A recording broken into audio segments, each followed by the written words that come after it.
So this is how I'm going to prepare my emulsion to get that oil started working into that deer skin.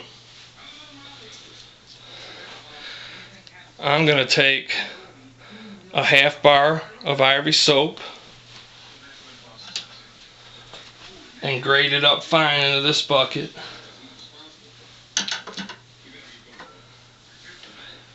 And I'm going to take a half cup of canola oil and pour in there. And to that I'm going to add 2 gallons of bath temperature water.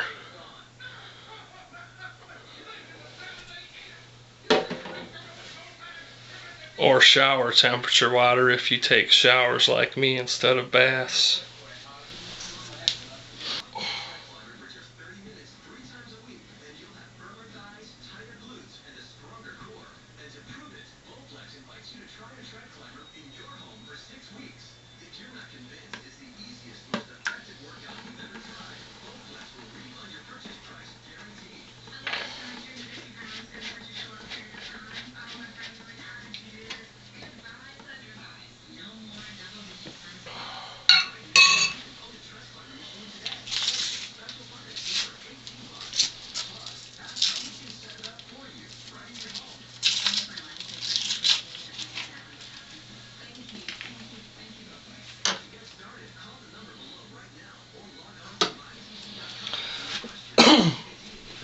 I'm using canola oil because that's all I have.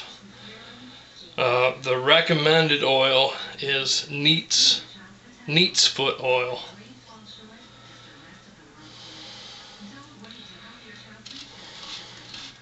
But you can use a lot of different oils.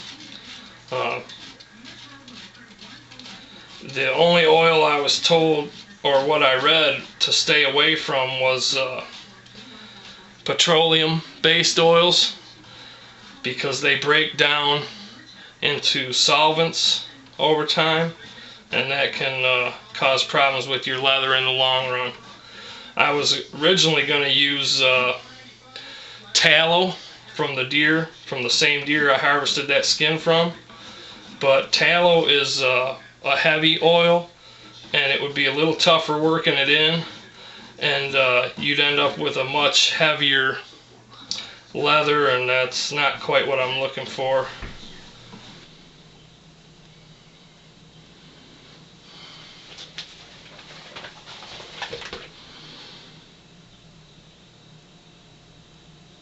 Grain side, flesh side.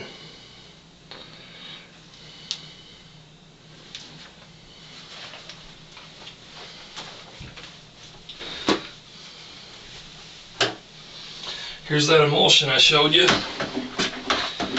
You want to mix that warm bath water in with that oil and soap and stir it up really good. I used ivory soap because that's what I had.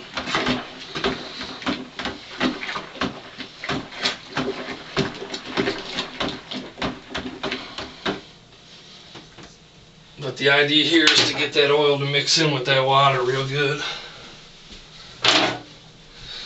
And once you do that, just work these skins down in there. These are my hock skins.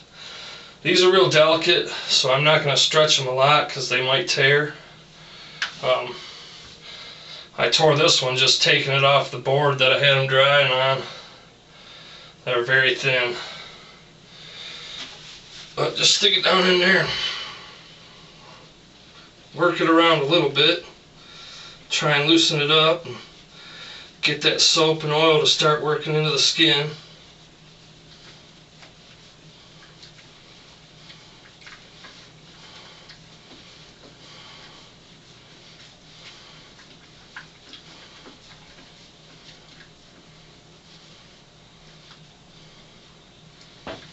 I'm going to really work it in on the hair side.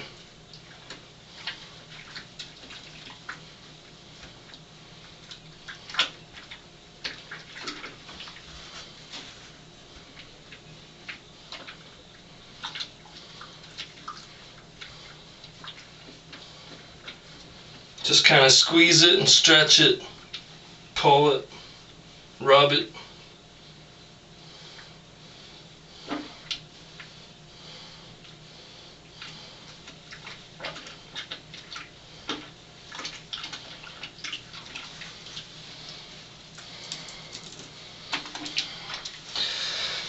Do the same with the deer skin.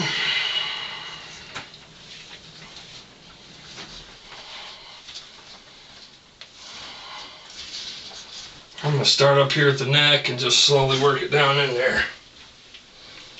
Hanging it over the bucket, I can kind of stretch it as I go too, which kind of makes it nice.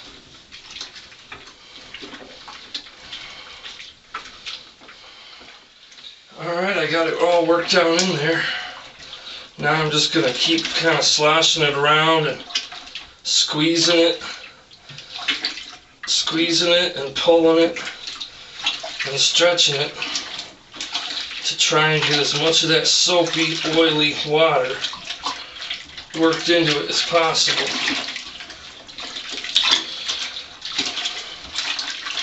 And then I'll just let it sit in this for about 24 hours.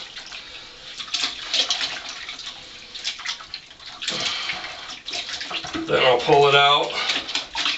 I'll squeeze it out real good and squeegee it again somewhat. And I'll probably let it stand and just start to dry. You don't want it to get dry, but you want to get that excess moisture out of it without it being dry. And then I'll go ahead and use that canola oil and just keep adding the canola oil to the grain side,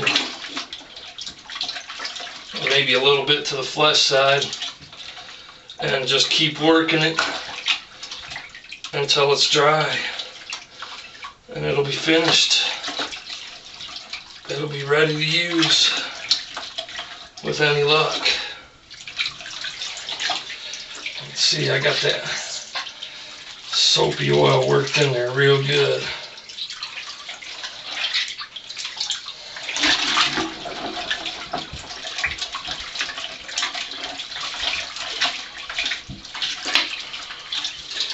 And as far as these hawk skins go,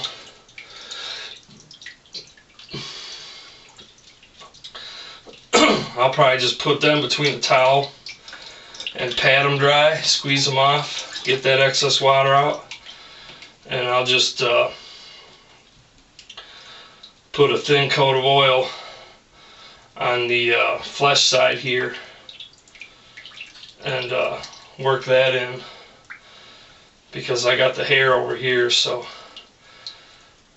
I don't know, it might be kind of hard to work oil into that.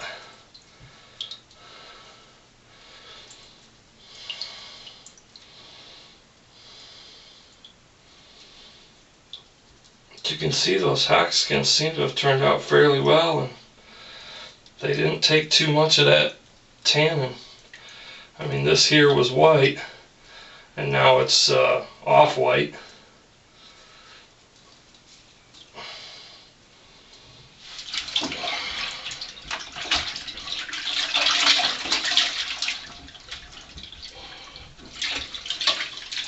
That's it. I'm going to go ahead and work that for a few more minutes just to make sure I got it worked in real good. And I'll let it sit and get back to you tomorrow.